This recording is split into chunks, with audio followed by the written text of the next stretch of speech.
Valuable words. Moving on to the next presentation, I invite Shreyasi Singha, an undergraduate student from BMS College of Architecture, located in Bangalore, India. The title of the thesis is Aikya, a culturally inclusive marketplace, located in Guwahati, India, guided by Dr. Mamta P. Raj and architect Hima CS under the theme Urban Management. Can we hear from you, Shreyasi? Hello everyone. Just let me know if my screen is visible. Yes, your screen is visible. So hello everyone, I'm Shreyasi and I will be presenting my undergrad thesis project called Aikya, a culturally inclusive marketplace in Guwahati, India. Aikya is a Sanskrit word which means unity, and this is a very context specific project. So in 1973, Dispur, which is a suburb of Guwahati, became the capital of Assam. And as a result, there was an increase in the population and demand for goods in the city. So vendors from neighboring states and villages started coming to Guwahati to sell their products. As the number increased, the vendors started occupying the roads and footpaths. And as an immediate response, the government started evicting the vendors ruthlessly. Finally, in 2014, the Street Vendors Act was passed, and after this, the government started renting and leasing markets in the city. In the last decade, there was a 50% increase in the number of street vendors, but unfortunately, 74% of the markets in the city are still illegal roadside markets. The agricultural produce is sold in the city in either in the form of daily regulated markets or periodic markets or bi-weekly markets. So these bi-weekly markets are considered as the main markets of the city because the vendors in these markets come from neighboring states and villages with their fresh and exotic homemade and homegrown products. And that's why these markets are in great demand. So there are two such markets in the city, the Beltola market and the Ulubari market. For the Beltola market, the government has already constructed a multi-story market with all essential amenities, whereas the Ulubari market remains is still an illegal roadside market. The unique characteristic of this Ulubari market is that the vendors in this market come from different tribal communities of northeastern India, and they sell a wide range of products. So initially, the vendors of this Ulubari market used to vend near river Brahmaputra, but then they were evicted from there by the police, and they finally came and settled in the present-day Ulubari market. After that, they formed committees and demanded a permanent marketplace. The government agreed and collected security deposits from all the vendors with a promise to build a market for them. All the vendors willingly paid the fees, and but unfortunately, it has been more than 40 years, and the government has failed to construct a market as well as return the security deposits of the vendors. This shows that the vendors are not only in need of a market, but they are also willing to pay for the services rendered by the government. Most of the vendors in these markets are tribal women, and they come from matrilineal societies, which makes them the sole breadwinners of their families. Only 30% of the vendors are local, and currently there are around 200 vendors. This number varies as the vendors from other places do not come regularly. They come once or they come twice or thrice a week. So because of the roadside market, there is traffic congestion. The vendors block the roads and footpaths, and they do not have any shelter or storage facilities, and the goods are displayed on the ground, which is considered unhygienic. And the vendors also face a bunch of other issues such as occasional eviction by the police, internal conflicts for vending space, and then exposure to harsh weather conditions throughout the day. They do not have sanitation facilities, so they have to defecate in the open, which becomes difficult mainly for the women, and also the garbage is disposed in the open. The women vendors also face additional issues such as discrimination and harassment, and this also affects the daily income of the vendors. The market is lacking storage facilities, shelter, shade, drinking water, electricity and demarcated vending spots. And the vendors, they also need night shelter, because many vendors, primarily the women vendors, they travel long distances to reach the market, and they cannot afford any accommodation if they fail to leave the market before evening.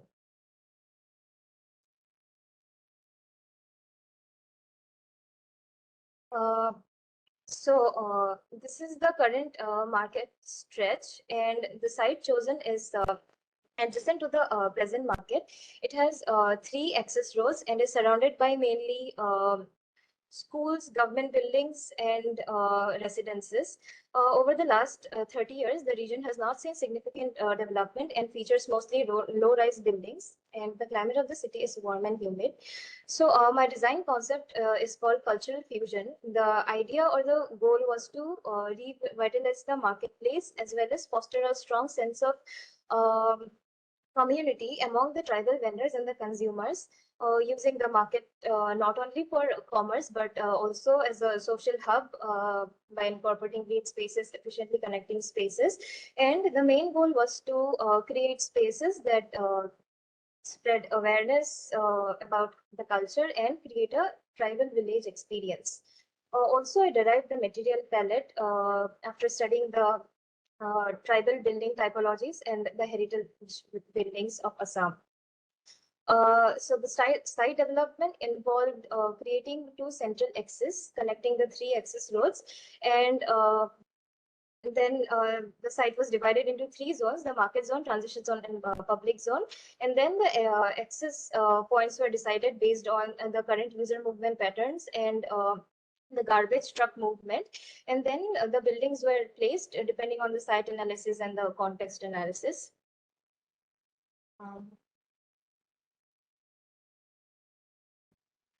So coming to the master plan, the market is divided into 3 zones: the market zone, the public zone, and the pedestrian spine, which acts as the transition zone. There are total 3 pedestrian entries. So one for the direct access to the market, one for direct access to the public place, and another secondary entry for direct access to the meat market. So this is the vehicular entry, and there is surface parking as well as basement parking options available. So upon entering the site, the visitor arrives at the entrance plaza, and the vegetable and the fruit market has multiple entrances, so that every vendor has the opportunity to make sales. And the private and the service areas, including the loading, unloading area, and the storage areas, and the sorting areas, mainly situated at the rear side of the market, so that it does not clash with the visitors movement. And then there's a outdoor market which can act like a spill out of the market, and there's a canteen for the vendors and the workers, and admin and workshop block. And finally, the meat and the fish market is segregated from the site with a green buffer, so that any unpleasant smell from the fish and meat market can be mitigated. And then coming to the transition zone, it can also act like a spillover of the market during any festival or any mela or fair. And there is a children's play area at the center, so that the parents can shop freely without worrying about their kids. And coming to the public zone, there is a food street which consists of 8 stalls, each representing one of the 8 states of northeastern India. And beside that is there is a outdoor heritage installation display area, which has been placed near the road and both the entry and between both the entries, to maximize its visibility and accessibility to the visitors, so that the visitors can also learn about the culture and heritage of Assam. The market also features a restaurant which is overlooking the OAT.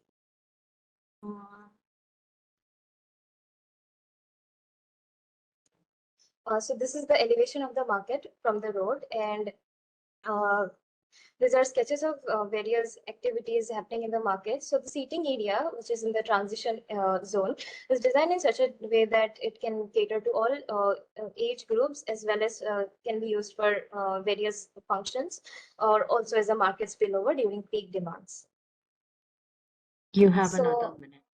Yeah, so the market also has a basement parking and a night shelter for the vendors. And this was the construction technique I was looking for the roof, the thatch roof. And coming to the market tour, so this is the view of the market entry. And then as we enter, we witness the experience the entrance plaza. And this is the view of the vegetable market from the entrance plaza. This is the spill-out zone, and these are the images of the food street. So with the stilt house module, my aim was to create a tribal village experience, and this is the children's play area. And then this is the outdoor market, and beside it, there is the canteen for the vendors, and this is the fish and meat market.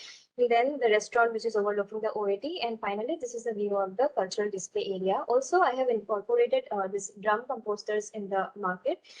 So the manure which we get from it can be shared among the vendors who own their farms in their respective villages. Your time is up. I'll have to ask you to wind up now. Yeah, I am done.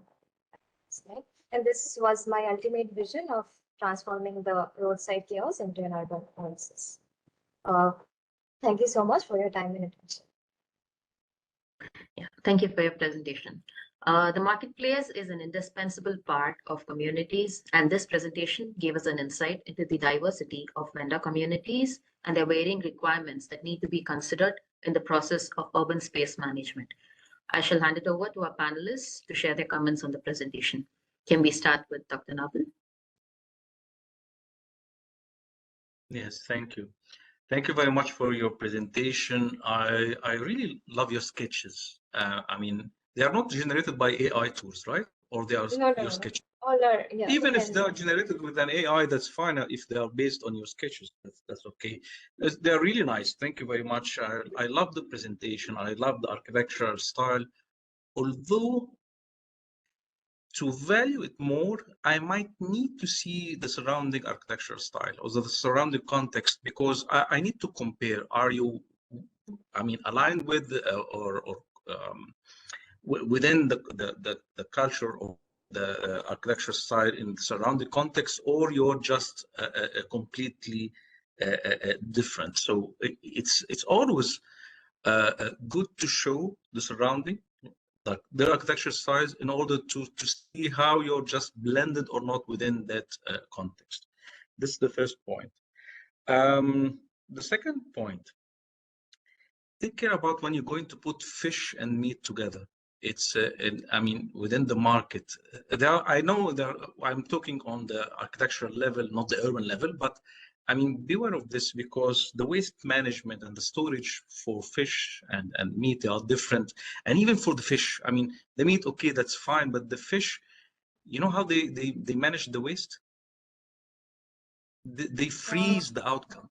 They like have like some sort of an ice, put them in the ice in order to just the odor of the fish, it's not spreading. So or other techniques. I mean, so in order to take the decision of placing them, plus understanding the management and waste management and the storage and so on, you might find yourself they are changing a little bit of the design in order to accommodate this.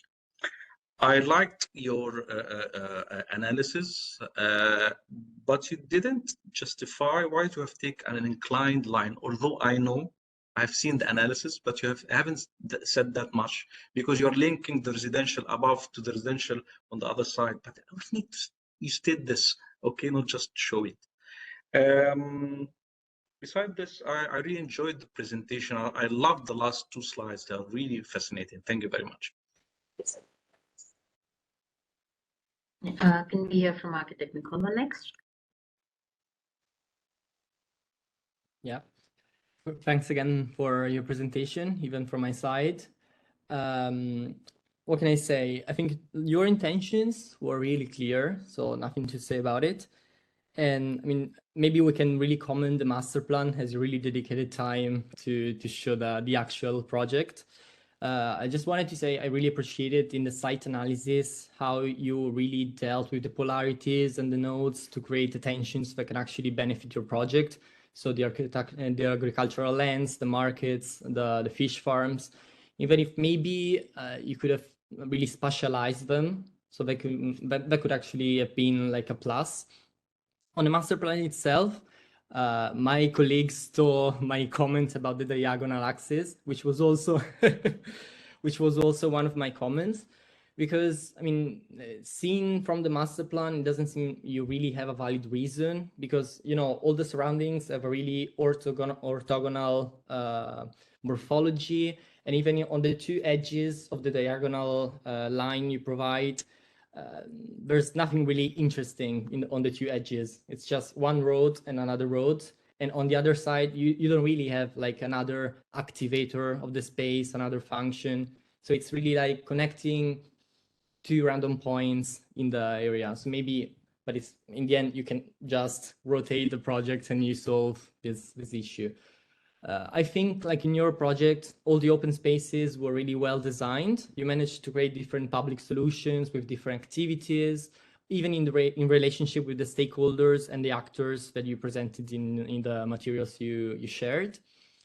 I really appreciated the attention to the local techniques or even the typology study you made on the vendor stall. So even the definition of even the minor materials, which can actually contribute to design and to give a sense of the place.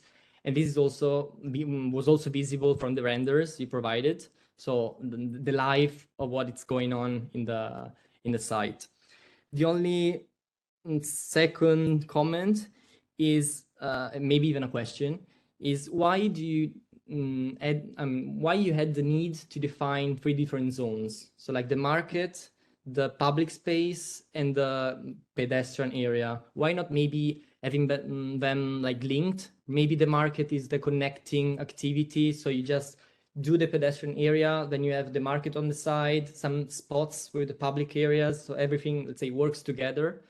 Even because if you think about the, let's say, the day-night period of the project, when the market is off, basically half of the site is dead, so nothing really happens. It's completely, let's say, useless for that time frame. Well, maybe if everything is linked, more hybrid, you can have like different activities throughout all the site, and not only in some parts, in some time frames. But I need to say I really appreciated your project, so thanks for sharing it. Thank you so much. Thank you. Can we hear from Dr. Manoj? Yeah, in fact, I mean, it was a very interesting project, and the way the project has been conceived, because I mean, just mentioning the design of a market space, it was given a title called Culturally Inclusive Market Space, which I really liked. If you look at the Asian scenario, markets are always very interesting. You know, if you look at many of these Asian countries, they do have a deeper meaning and deeper connotation with the fabric of the place, whether it is a village or a town or a city. And the market typology has over the years established in India. You know, if you look at the way the market typology has established, we do have different typology, you know, and all of these are very, very unique and worth preserving or conserving. That's important.